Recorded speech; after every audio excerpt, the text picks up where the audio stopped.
Well, good Wednesday morning to all of my majestic royal camp of blackness family. Well, today, what's on my mind is white people's misery. They're miserable. They're calling the police if you go to the pool. They're calling the police if you go to a restaurant or if you sell water. I mean, they're calling the police just because we wake up in the morning. So I figured white people really are miserable. And I've always wondered, what do they see when they look at us? Well, I think them looking at us being around, makes them miserable. Because think about what they see when they look at a black person. You see hair that defines gravity, that you can do anything with. You see all different kind of tones and colors and complexions. We have big butts, hips, thighs, breasts. Our men have swag. They're athletic. You know, we can sing, dance, cook. We have soul. We have rhythm.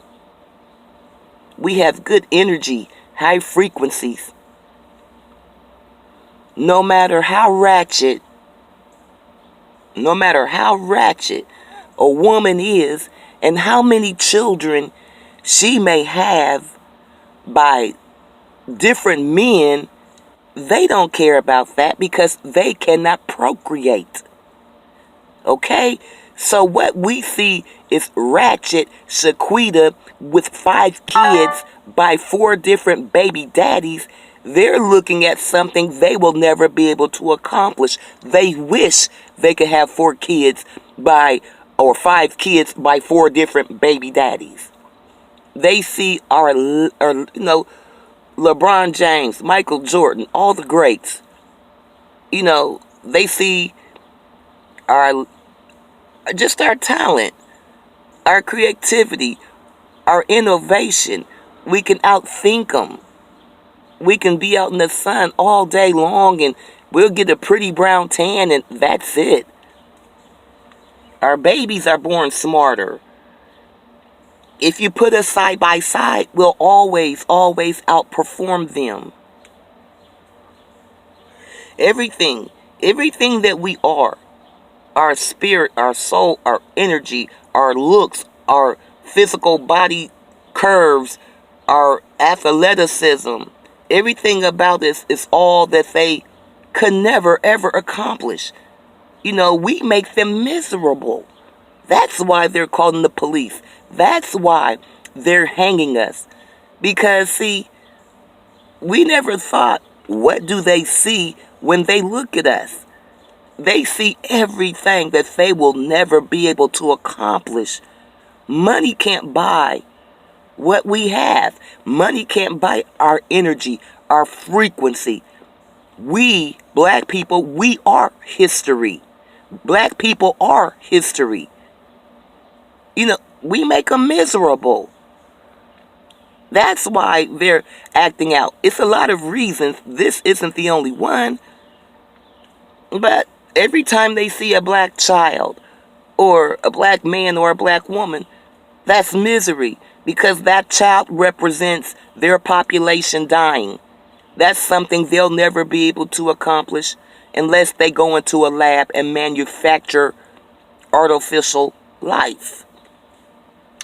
When they see our women, they see shapes and curves that they have to pay for, and with all that money, they still can't accomplish what the all has given us naturally. When they go to do their hair, it's weak. Their hair is weak, limp, powerless. It just hangs. Our hair, we can do with whatever with it. We have strong, godly, spiritual, universal hair. So I believe that it isn't just our existence simply because the color of our skin. I think it's our existence because compared to them, we're majestic, we're royal, we're magical, because everything they're not, we are. They're colorless. We have multiple colors. They have weak, limp, powerless hair. We have all different types of textures and grades. They basically, are built more like they're men, where our women are built curvaceous. Our men have swag. They're athletes, athletic. We're innovative. We are the trendsetters, which we already know this. Everything about them is what they're lacking. Everything about us is what they're lacking. Everything about us is what brings on their misery. They're miserable. They wake up and look in the mirror like, oh, shit. They go to work, oh, shit. They have nothing to look forward to. They can't look forward to getting pregnant. That's not going to happen. They can't look forward to getting married because, their white men are jumping ship. So white people have nothing to look forward to except for their civil rights rally in August. They're going to have a civil rights rally. The alt-right are having a civil rights rally in August. And these people are so delusional, they really don't even comprehend the system that was set up for them automatically guarantees them civil rights and any other type of right at birth simply for being an ugly, pale-skinned person. They automatically have these rights. But because they know that we are collectively growing and coming together and gathering information and we're not going for the okie doke, now they're fearful because the people who make us the most miserable, the gods of the planet, we cannot have them take over again, but they see it coming. They have no choice. They're going to have to bow down to us. We are majestic royalty. So because of all that, we make them people miserable. Them white folks is running around here hanging folks, cussing folks out, being awfully bodacious, more bodacious than I've ever seen this species, really. Going around, trying to abuse people's kids and making up lies and kicking you out the restaurant. When we show up, we make them miserable. They gave us the darkest days. We seen sunlight. They gave us the worst food. My son is 6'5" and a half. I'm 5'11" and a half. They treated us worse than dogs, and our energy and our frequencies prevailed. We make them people miserable. But you already know, I'm in my truck. I pulled up at work. Just thought I would drop this. It was on my mind. White people's misery. They're just calling the police on whatever we do. You wake up in the morning, the police will be at your door because you woke up black. So these are the most miserable individuals. These entities walking around, they're miserable. And they're basically showing you every time we, get on social media or listen to the radio or watch the news, they're always up to something daily. They're basically putting their misery out there daily. They're miserable. They're miserable. What they can't stop what we're doing.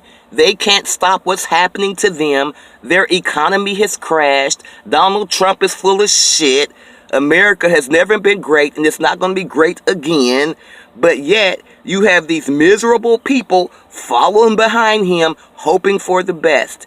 This, what they see, is as good as it's going to get for them.